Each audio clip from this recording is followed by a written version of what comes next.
La historia de Adelis comenzó Con extraños ruidos por la madrugada. Hablamos del año 1960, cuando en el convento Movimientos autónomos de los objetos. Arañazos en las ya no se paredes. profesaba el culto que le diera vida.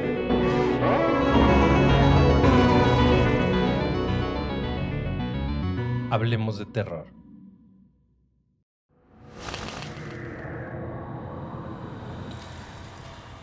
Hola terroríficos, ¿cómo les va? Muchas gracias por seguirnos y acompañarnos en cada relato. Sean bienvenidos a este espacio donde tratamos de desconectarnos de la rutina diaria y disfrutar de un relato de terror. Los invito a que se preparen su bebida favorita, se relajen e imaginen que son parte del relato. No olviden que pueden escucharnos en todas las plataformas de podcast y en YouTube. El siguiente es un relato escrito por nuestro amigo Richard. Como siempre, el uso de audífonos es sugerido. Volumen arriba, apagar la luz y disfrutar. Esto es, Hablemos de Terror. Bienvenidos.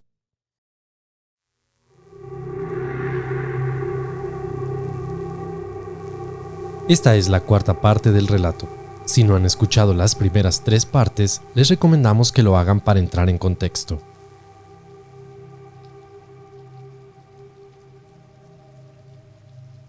El pobre Clemente, esposo de la difunta Gloria Zapata, casi echó la puerta abajo de la casa parroquial, exactamente a las 23:15.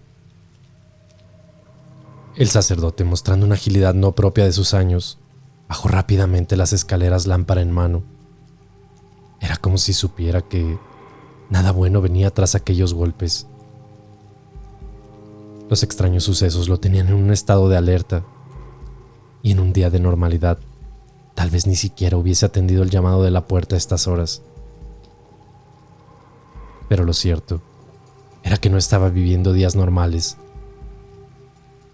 Un caminante no vivo deambulaba por el pueblo saciando su sed de sangre y de carne para mantenerse entre los vivos, negándose a partir al mundo de los muertos, dejando simplemente que su cuerpo sea consumido por las bacterias y gusanos, hasta transformarse solo en un puñado de huesos polvorientos. Hay que cortarle la cabeza y quemarla, recordaba aquellas palabras mientras llegaba a los escalones finales. Aquella idea sanguinaria y escalofriante que hace muchos años escuchó de aquel hombre extraño que llegó al pueblo para ayudarles a combatir a los no muertos. No sabía con exactitud por qué aquel recuerdo llegó de golpe a su cabeza. En sus oídos se replicaba con la misma tonalidad de voz ronca y pausada del cazador de muertos de aquel entonces. Tal vez todo se repetiría. Tenía plena conciencia de que si así ocurría, como también que debió hacerle caso en aquel momento, de haber decapitado a todos los cuerpos que hoy reposan bajo la tierra, probablemente se hubieran asegurado de que aquellas entidades malignas no volvieran a infectar ningún cuerpo nuevamente. Pero ya era tarde, y no había tiempo para arrepentimientos. Uno de ellos se ocultaba en algún lugar del pueblo, durante el día, en espera de que el manto de la noche ocultara su repugnante apariencia y pueda pasearse en busca de carne fresca. Rogaba a Dios que no volvieran aquellos días, y mantuvo cierta esperanza hasta que abrió la puerta, pues luego de dialogar con los visitantes que venían por ayuda, entendió que ya era tarde, que al parecer Dios nuevamente se había olvidado de esta tierra, o que tal vez no es parte de su jurisdicción, tierra destinada a repetir una y otra vez la maldición que el mismo diablo lanzó sobre ella. El rostro de pavor que traía Clemente y sus 2 hijas lo decía todo. Su sola presencia a esas horas no era nada bueno, pero cuando el hombre de rostro pálido y consumido por el horror, a quien le costaba hilar palabras, logró explicar su emergencia, el padre José Antonio tuvo que arrimarse al grueso pilar de madera para no desvanecerse en el umbral. Las noticias que llegaban a sus oídos eran tan o más escalofriantes que todo lo que había acontecido. Padre, no sé cómo decirle esto, pero mi esposa Gloria está en la casa. Volvió de entre los muertos y está...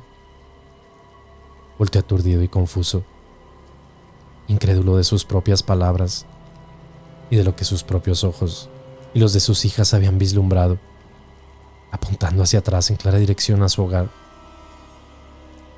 Luego agachó la cabeza y la sacudió queriendo despertar de una horrible pesadilla. No puede ser ella. ¿Cómo puede ser ella, padre? Se negaba una y otra vez, mientras sus jóvenes hijas se echaban en llanto consumidas por el horror más inmenso que puede albergar una persona. Era ella. Tenía el mismo vestido con el cual enterramos, solo que... Su aspecto, padre, era horrendo. Ni siquiera tenía pelos. Su piel era tan pellejuda y sus dedos no tenían uñas. Ay, Dios santo, ¿qué está pasando, padre? Se estaba comiendo a nuestros animales. Al padre se le secó la garganta y tuvo que carraspear antes de poder responder. No sabía tampoco qué decir, pero antes de expresar cualquier cosa al respecto, tuvo que enderezar su encorvado cuerpo, que se afirmaba de uno de los pilares del umbral. Sus piernas, ya débiles por los años, habían flaqueado aún más con semejante noticia que traían los Zapata. No sé, hijo mío, qué está ocurriendo, mintió, intentando no llevar a la atribulada familia a un colapso todavía mayor, contándoles la inquietante verdad: que los muertos nuevamente se levantaban de la tierra maldita. Luego de recomponerse un poco, los invitó a pasar y les sirvió té caliente para paliar el frío reinante, mientras aguardaban a que se vistiera con ropa adecuada para salir. Era el momento de tomar valor y de enfrentar lo que por años esperó que no volviera a ocurrir. Pronto el horror empezaría a consumir a los habitantes y debía estar a la altura de la apocalíptica situación. Le costó colocarse la ropa. Sus manos temblaban del horror de tener nuevamente que enfrentar a los muertos. Se las observó por unos segundos como intentando calmarlas con su mente. Era quien impartía la fe, la palabra de Dios, y en quien todos depositaban su confianza. Creían plenamente en su sabiduría y en sus consejos. No podía flaquear en este momento, y recordó que pese al miedo que lo carcomió en aquel entonces, salió airoso de la batalla contra los muertos y la oscuridad. Era cierto, no tenía la agilidad ni los años de aquel entonces, pero nada hacía tambalear su fe, de donde emanaba toda su fortaleza. Esta vez metió sus pies en botas de piel altas y se abrigó más que la noche anterior. Luego se dirigió al fondo de la casa, de donde cogió una pala que le encargó a Clemente su traslado, quien lo observó impávido, sin entender de dónde diablos irían a estas horas de la noche. Le ordenó que lo acompañara, pero sin las niñas, dejándolas en casa con instrucciones claras de poner el pestillo y que no le abrieran a nadie hasta su regreso. Ambas adolescentes, completamente asustadas sin comprender lo que ocurría, se cobijaron en el sillón cerca de la chimenea, que comenzó a arder en cuanto el padre lanzó unos cuantos leños. Luego fue a su cuarto, de donde extrajo unas cobijas que les entregó para abrigarse, invitándolas a dormir un rato junto al fuego. Volveremos pronto. No abran a nadie y pongan las cerraduras cuando salgamos. Reiteró las órdenes, con voz calma, pero aún así las pobres muchachas sintieron todavía más temor. ¿De qué rayos debían protegerse? ¿Del propio cadáver caminante de su madre? Había menos neblina que la noche anterior, pero el panorama era igual de desolador y espeluznante, con un frío que calaba en los huesos y el paisaje aterrador del cementerio a escasos metros. Era donde se dirigían en el silencio de la noche, donde solo sus pasos sobre la tierra húmeda y en momentos fangosa resobaban en el pueblo. El padre cargaba la lámpara en altas, mientras Clemente, siguiendo sus pasos, lo hacía con la pala al hombro, sin entender qué acción le tomaría aquel viaje al panteón. ¿A dónde nos dirigimos?, preguntó, con voz susurrante, como no queriendo despertar a los muertos bajo la tierra. Cuando lleguemos lo sabrás. Luego se adentraron al panteón, esta vez por el acceso principal, abriéndose camino entre cruces alicaídas, carcomidas por los años y las termitas, y lápidas que poco y nada identificaban al muerto que yacía bajo tierra. Fue ahí que Clemente comprendió a dónde se dirigían. La tumba de su amada esposa era el destino final de aquel viaje macabro. La tierra de los muertos parecía más pantanosa que el resto. En su andar, el calzado se incrustaba algunos centímetros bajo el fango, y en ciertos sectores, las pisadas eran cubiertas hasta los tobillos. Era como si la tierra hubiera estado constantemente siendo removida durante los años por los propios muertos. Incluso algunas tumbas parecían ser socavones, dejando ver parte de los ataúdes carcomidos por la humedad. Era un lugar realmente macabro y espantoso, difícil de transitar en medio de la negrura, con una carga de energía oscura y negativa, donde la muerte se percibía en el aire y en los oídos. Zumbaba el alarido de los muertos, clamando por un descanso eterno que jamás han encontrado. Y así pronto llegaron al final del terreno, justo en aquel último espacio, donde ya más nadie enterró a los suyos, y solo un par de nuevas tumbas frescas emergían, donde dos familias y sus deudos desafiaron la maldición que por años respetaron, haciendo caso omiso a las advertencias que hablaban las historias sobre el panteón. Clemente se detuvo estupefacto y absorbido por un horror difícil de cuantificar. Un escalofrío lo recorrió a unos 5 metros de la tumba de su amada, imposibilitado de dar un paso más hacia ella. El padre, sin embargo, llegó lámpara en mano hasta las barbas mismas del agujero para ratificar con la precaria luminiscencia precisamente lo que convocó la travesía.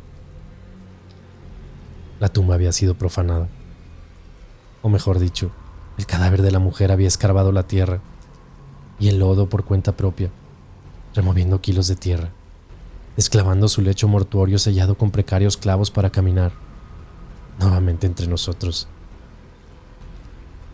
El padre observó pasmado el socavón, en cuyo interior el ataúd que debía albergar el cuerpo de la mujer yacía con su tapa removida.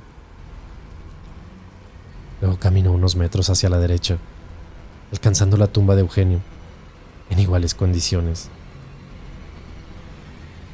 ¿Cómo diablos le explicaba al pobre hombre, ya destrozado por la muerte de su mujer, que la misma había vuelto a la vida, poseída por un inmundo espíritu demoníaco? Que ya no era más ella, solo los restos de carne podrida que traía encima. Luego Clemente, con pasos lentos sobre el barro y sus piernas tambaleantes, avanzó. El padre solo lo observó hasta que llegó a los pies de la tumba, cayendo de rodillas envuelto en un mar de lágrimas y dolor, pero a la vez aturdido por la confusión. ¿Quién pudo cometer semejante atrocidad, padre?, comentó lleno de angustia, clavada en su pecho, creyendo que todo esto se trataba tal vez solo de una profanación, olvidando la realidad. O tal vez no queriendo aceptarla, pues hace poco menos de una hora había visto a su amada en el patio de su casa, devorando a sus animales. El hombre levantó la cabeza al cielo y luego la sacudió sin entender ni aceptar todo esto tan macabro. Arrodillado tomó la mano del padre y entre lágrimas exigió al eclesiástico respuestas. ¿Cómo puede ser posible, padre? ¿Dónde está realmente mi esposa? ¿Por qué camina entre nosotros? ¿Qué era esa cosa entonces, vestida de mi mujer en la casa? Eran demasiadas preguntas a la vez. El padre respiró hondo y cerró los ojos un instante buscando la respuesta más adecuada. Esta tierra está maldita, Clemente. Sé que has escuchado por ahí las historias sobre el panteón y lo acontecido medio siglo atrás, donde muchos aún no nacían. Por alguna extraña o maligna razón, los cuerpos que llegaban a esta tierra, de un momento, comenzaron a volver a la vida.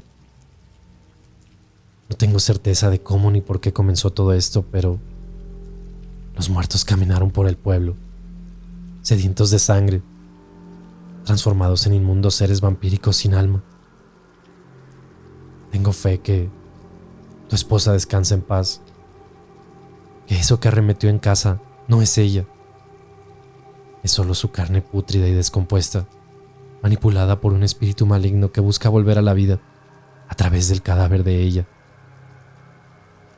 Clemente lo miró fijamente, más confundido que el impacto de ver la tumba vacía que le había dejado. No entendía del todo las palabras del padre, pese a que en más de una ocasión había escuchado las escalofriantes historias. Se negaba a creerlo, y en un acto de desesperación se lanzó contra la tierra, pala en mano, y comenzó a cavar exasperadamente. Dio paladas de tierra en cantidades suficientes hasta que dejó en total descubierto el sarcófago de su amada. Luego se abalanzó dentro del mismo y removió con sus propias uñas el lodo en busca del cadáver, gritando alocadamente en el silencio de la noche. Cuando entendió al fin que su difunta amada no estaba dentro, se paró de golpe y cesó su llanto. Secó sus ojos con el antebrazo y le exigió al padre que lo acompañara a la casa. Consumido por una locura desesperante, quería a toda costa ir hasta su casa para traer de vuelta al cadáver de Gloria y sepultarlo nuevamente como un simple trámite mortuorio de medianoche. Esto era una macabra locura, pero al padre no le quedaba otra alternativa más que acceder. De cierta forma, quería ver con sus propios ojos al muerto viviente, como si no hubiese sido suficiente con todo lo que había visto y vivido las últimas 48 horas. Antes de la travesía, pasarían por la casa parroquial.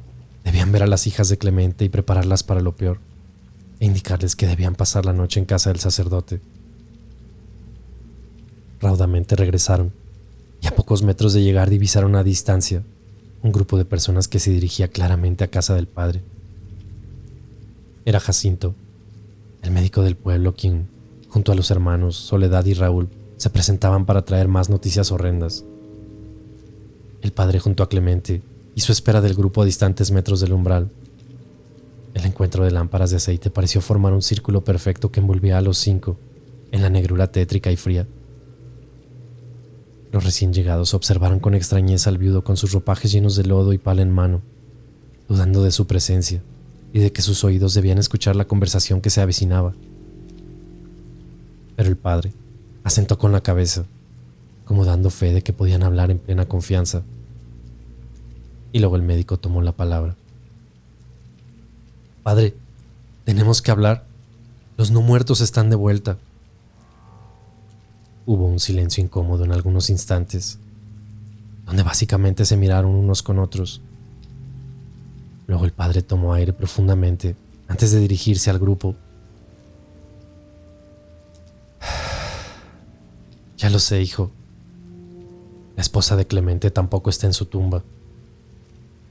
¿Tampoco?, preguntó en respuesta, y nuevamente hubo cruce de miradas de confusión. «Hay algo que no saben aún», comentó el padre, brindándole una mirada fija a Soledad y Raúl, buscándolos tras Jacinto para confirmarle las horrendas noticias, que tal vez no eran tan impactantes del todo a esas alturas.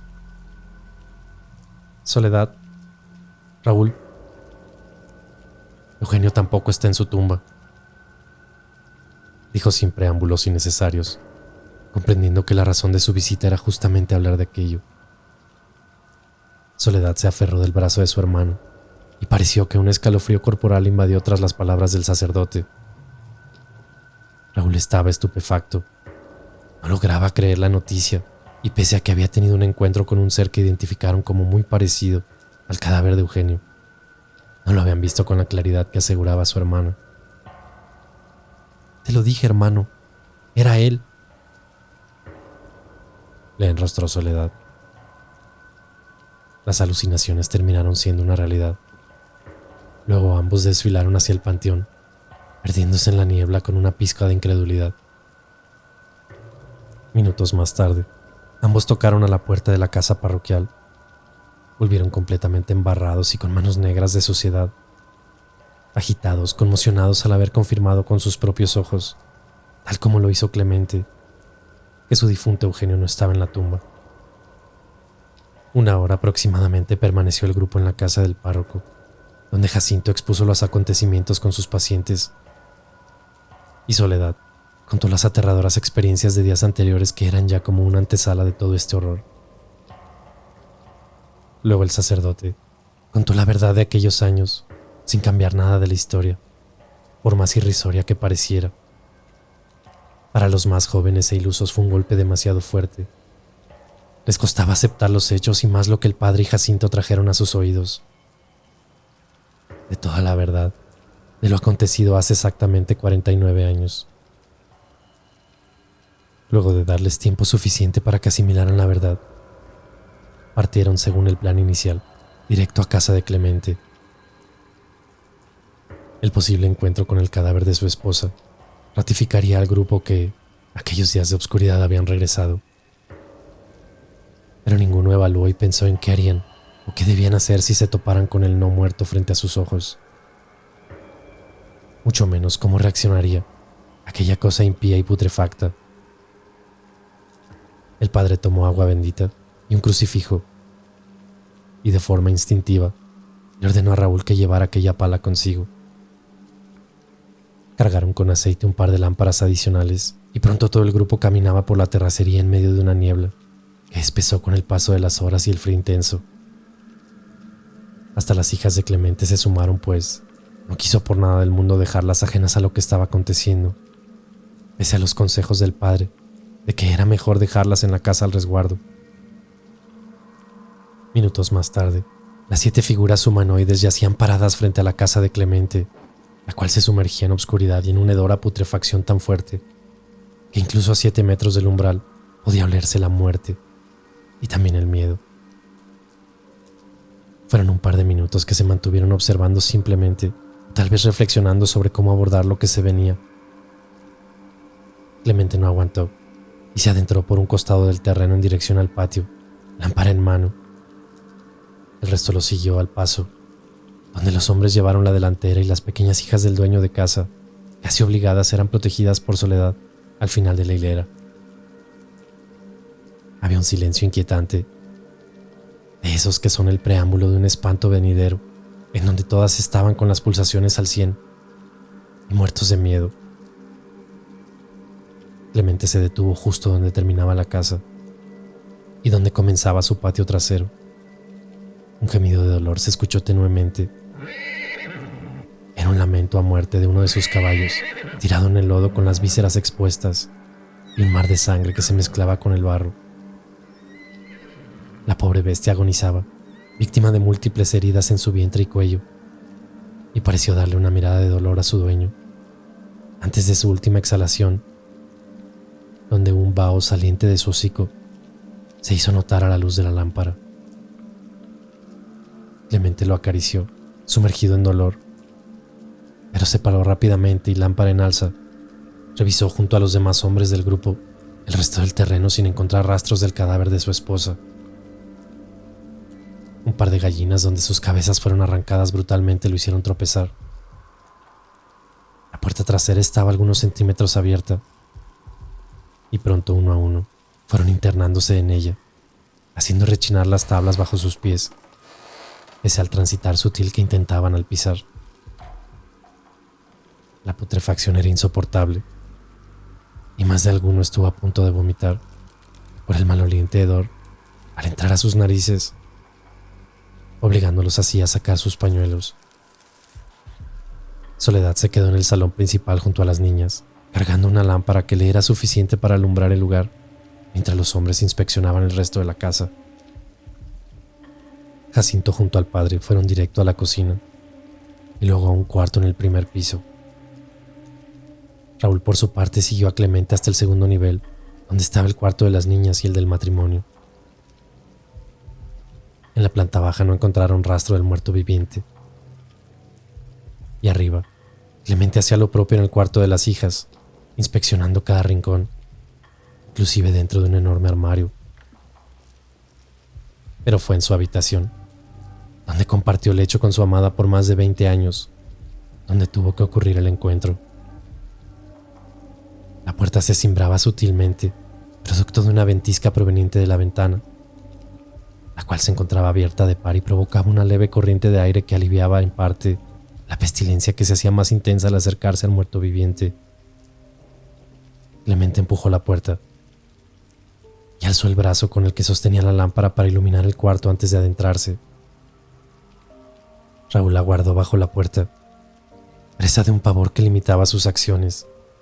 Solo observó cómo su acompañante avanzó hasta los pies de la cama y volteó rápidamente cuando un lamento gutural y terrorífico a sus espaldas resonó en el cuarto. El espanto lo hizo retroceder y tropezar con la cama, cayendo sentado sobre ella. Pero se paró raudamente y puso la lámpara frente a él, lo más lejos que alcanzaban a llegar sus largos y flacuchos brazos.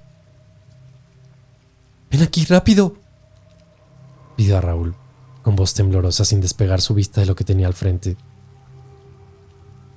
Raúl avanzó lento, muy lento, sin quitar la vista sobre aquel rincón oscuro, el más alejado del cuarto, en donde una silueta humanoide oscura se parapetaba inmóvil. Achicó los ojos y echó la cabeza hacia adelante como gesto natural para poder ver mejor lo que era aquella tan endemoniada figura, mientras que a la vez levantaba la lámpara para dar más lumbre que les permitiera observar mejor. «¡Dios santo, qué es eso!»,